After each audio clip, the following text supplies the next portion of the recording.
বাইরে ঝিরঝির বৃষ্টি পড়ছে। ট্রেন চলছে, বাইরে ঝিরঝির বৃষ্টি পড়ছে। যাচ্ছি দুর্গানগর। চড়তে খুব ভাল লাগে, কার কার ট্রেন চড়তে ভালো লাগে কমেন্টে জানিয়ে। সব থেকে ট্রেনের মজা হচ্ছে অনেক হকার ভাইরা ওঠে বিভিন্ন খাবার নিয়ে, দেখতে ভালো লাগে, মজাই আলাদা। দেখো যাচ্ছে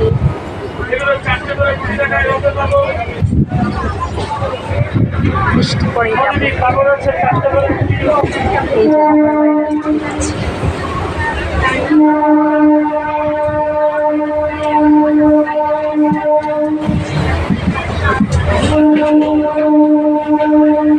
এই বাড়ির সবাই যাচ্ছে, আমিও যাচ্ছি। এই যে বসে আছে আমার গপু কোলে বসে আছে, চিট খাচ্ছে, বাদামের চিট খাচ্ছে।